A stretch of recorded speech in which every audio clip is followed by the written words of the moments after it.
देव नाम के व्यक्ति की शादी अरेंज मैरिज के तौर पर शालिनी से हुई थी। दोनों की शादी मैरिज होने के कारण वे दोनों एक दूसरे को पहले से नहीं जानते थे। शादी के बाद दोनों एक दूसरे को जानने पहचानने का काम चालू हुआ। कुछ ही दिनों में दोनों एक दूसरे को अच्छी तरह से जल्दी पहचानने लगे थे।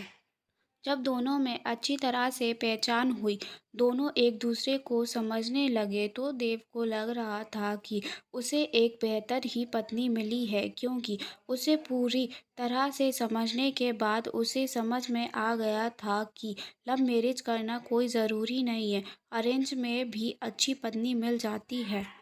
दोनों की नई-नई शादी हुई थी, इसी कारण से दोनों एक दूसरे को अच्छी तरह से समझ देते थे। उसके बाद दोनों एक दूसरे के काम में हाथ बटाया करते थे। पति-पत्नी दोनों में खूब ज़्यादा प्यार होने लगा था। अब उसकी पत्नी भी देव को समझने लगी थी और उसे किसी भी प्रकार का कोई काम या किसी प्रकार की कोई सामान ज़रूरत पड़ने से पहले ही उसकी पत्नी उसके सामने हाजिर कर देती थी। एक देव अपने दोस्त को सूरज को अपने घर दावत पर बुलाता है। देव और शालिनी के प्यार को देखकर सूरज बोल उठा, तुमने तो अरेंज मैरिज की है, लेकिन तुम्हारी पत्नी बहुत अच्छी है, तुम्हारा बहुत ज़्यादा ख्याल रखती है और तुम दोनों भी अच्छी तरह से अपना काम कर रहे हो। तुम्हारी पत्नी तो बहुत ज़्यादा खूबसूरत है और हर काम में तुम्हारा बहुत ज़्यादा ध्यान रखती है। तुम बहुत ज़्यादा खुशकिस्मत हो। तुम्हें अरेंज मैरिज होने के बावजूद भी तुम्हें इतनी अच्छी पत्नी मिली है।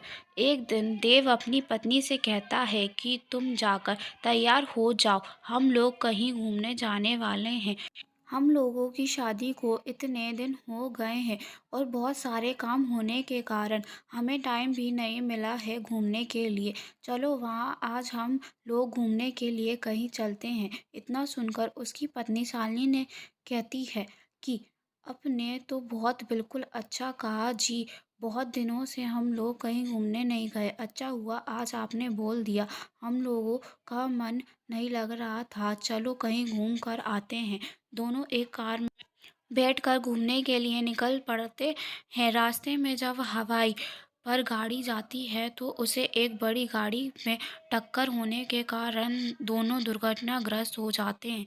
देव को जब होश आता है तो वह हॉस्पिटल में था। जैसे ही होश में आता है वह अपनी पत्नी को ढूंढने लगता है। तभी वो अपनी पत्नी को ढूंढते-ढूंढते दूसरे कमरे में चला जाता है, जहाँ वह देखता है कि उसके सर अथवा पैर में बहुत ज़्यादा चोट आई है। देव घबरा कर डॉक्टर से पूछता है कि मेरी पत्नी की तबीयत ठीक तो है, क्या वह सही हो जाएगी ना?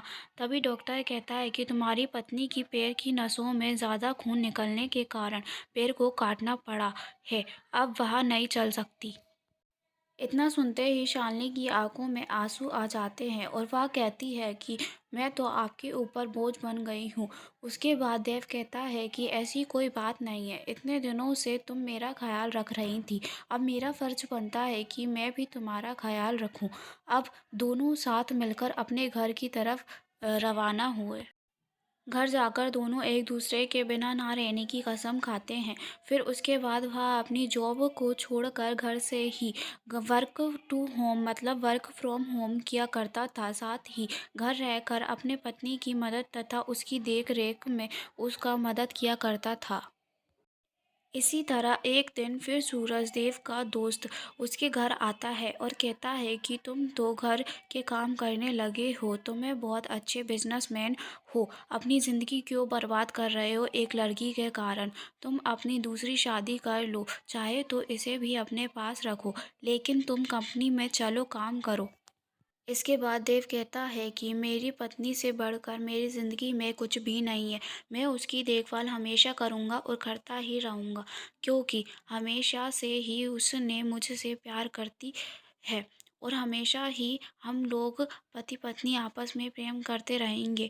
फिर वह अपने दोस्त को कहता है कि तुमने एक बार आया था और मुझसे कहा कि तुम्हारी पत्नी बहुत अच्छी है, तुम बहुत खुशकिस्मत हो। तुम्हें ऐसी पत्नी मिली, फिर आज क्या हो गया? तुम इस प्रकार की बात मेरी पत्नी के लिए उपयोग कर रहे हो। आखिरकार जितना दिन उसने मेरी मदद की है, मेरा भी फ़र्ज़ बनता है कि मैं उसे ज़िंदगी भर मदद करता रहूँगा। इतने सुनते ही पीछे से उसकी भगवान से प्रार्थना करते हुए कि भगवान आपने मुझे इतना अच्छा पति दिया कि मैं इसका शुक्रिया कैसे अदा करूँगी। वह सदा के लिए एक दूसरे से प्रेम करते रहे और अपनी ज़िंदगी को आगे बढ़ाते रहे। इसीलिए मेरा मानना है कि पत्नी चाहे जैसी हो, उसे कभी नहीं छोड़ना चाहिए और अपनी पत्नी को कोई तकलीफ़ होती है तो उसका साथ देना चाहिए, ना कि उसका साथ छोड़ना चाहिए। ऐसी ही और कहानियों के लिए हमारा चैनल ज़रूर सब्सक्राइब करें।